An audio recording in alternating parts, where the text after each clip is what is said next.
రేపు జరిగే సమరంలో ఈ యొక్క కేటుగాళ్ళని ఏ విధంగా ఇంటికి పంపించాలో ఇక్కడికి వచ్చిన వాళ్ళందరూ తెలుగుదేశం పార్టీ అభిమానులు, తెలుగుదేశం పార్టీ శ్రేయోభిలాషులు, తెలుగుదేశం పార్టీ విజయం కోసం మీరు పోరాడతారు. దాని గురించి ఎలాంటి సందేహం కూడా లేదు. ఇక్కడ ఉన్న వాళ్ళు ఐటీ రంగ నిపుణులందరూ ఒకటి గుర్తుపెట్టుకోండి.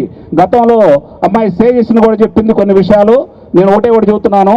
ఈరోజు ఎక్కడో సాంకేతిక పరిజ్ఞానం ఉన్నటువంటి అరిమిల్లి రాధాకృష్ణ గారు సింగపూర్లో ఉద్యోగం చేసుకుంటే గుర్తించి చంద్రబాబు నాయుడు గారు ఒక శాసనసభ్యుని చేశారు. మీలో అంతా చాలామంది ఉండొచ్చు. దీని గురించి ఆలోచించుకోండి. రాజకీయం మన అంతర్భాగం కావాలి, రాజకీయం మన శ్వాస కావాలి. ఎందుకు చెప్తున్నానంటే ఇలాంటి ఇప్పుడున్నటువంటి రాక్షస పాలన, ఈ దొంగల ముఠా వాళ్ళు వీళ్ళందరూ కూడా భవిష్యత్తులో రాజకీయాలకి దూరంగా ఉండాలంటే మీలాంటి వాళ్ళందరూ రాజకీయానికి ఈ యొక్క చంద్రబాబు నాయుడు గారు కావచ్చు, అలాగే రాధాకృష్ణ గారి అవసరం ఏంటో మీరు మీ వాళ్ళందరికీ చెప్పాలి. ఈ రోజు నుంచి మొదలు పెట్టుకోండి. శని ఆదివారాలు మీ గ్రామాలకు వెళ్ళండి. మీరు ఈలోపు 8 సార్లు వెళ్తారు. ఈ 8 సార్లలో రేపు వచ్చే 13వ తారీఖు సోమవారం వస్తుంది. అంటే మే 13వ తారీఖున జరిగే ఎన్నికల సందర్భంగా మే 11, 12 శని ఆదివారాలు వచ్చినాయి. 13వ తారీఖు సోమవారం కాబట్టి మీకు 3 రోజులు మంచి అవకాశం ఉంది. గ్రామాలకు వెళ్ళండి. ఈలోపు మీరు కనీసం మీ గ్రామాలకు వెళ్ళండి. మీ కుటుంబ సభ్యులు మీ మాట వింటారు, ఎలాంటి సందేహం కూడా లేదు.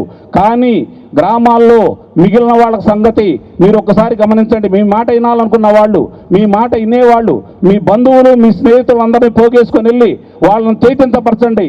మీ నియోజకవర్గంలో అరిమిల్లి రాధాకృష్ణ గారికి 2014 నాడు 32,000 ఆధిక్యత వస్తే 2019లో 2,800 తక్కువ ఆధిక్యతతో ఆయన ఓడిపోవడం కూడా జరిగింది. కాబట్టి దీన్ని దృష్టిలో పెట్టుకొని 32, 20, 52,000 ఆధిక్యత రావడానికి మీ వంతు కృషి చేయవలసిందిగా మీ అందరికీ నేను శిరస్సు వంచి నమస్కరిస్తూ మీ యొక్క కృషి ఆ రోజు మాకు కావాలని చెప్పని కూడా మీ అందరికీ మనవి చేసుకుంటూ, ఎందుకంటే ఇక్కడ జరుగుతున్నవన్నీ మీ అందరూ చూస్తూనే ఉన్నారు. చైతన్యం ఉంది.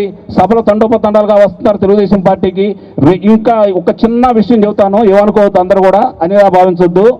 నిన్న ఇక్కడికి ప్రధానమంత్రి మోడీ గారు వచ్చారు. కవిత గారిని ఆదాయ పన్ను శాఖ వారు అదుపులో తీసుకున్నారు. రేపు ఆంధ్ర రాష్ట్రంలోకి వస్తున్నారు. ఎవరిని అదుపులో తీసుకుంటారని చెప్పి అందరూ ఆసక్తిగా ఎదురు చూస్తున్నారు. తీసుకోవాలని కోరుకుంటూ, దానికి బాటలు వేయాల్సిందిగా కోరుకుంటూ, మీ విజయం 50,000 పైచిలకు వస్తేనే మన విజయంగా భావిస్తూ నాకు ఈ అవకాశం కలపజేసినటువంటి ప్రొఫెషనల్ వింగ్ వారికి, అలాగే మిత్రులందరికీ, మా కుటుంబ సభ్యులకు, వివేకానంద గారికి అందరికి కూడా ధన్యవాదాలు తెలియజేసుకుంటూ సెలవు తీసుకుంటున్నాను. జై తెలుగుదేశం, జై జై తెలుగుదేశం, జై జై జనసేన, జై జై చంద్రబాబు, జై జై పవన్ కళ్యాణ్. వర్తిల్లాలి భారతీయ జనతా పార్టీ, తెలుగుదేశం, జనసేనల ఐక్యత. జై హింద్, జై జన్మభూమి.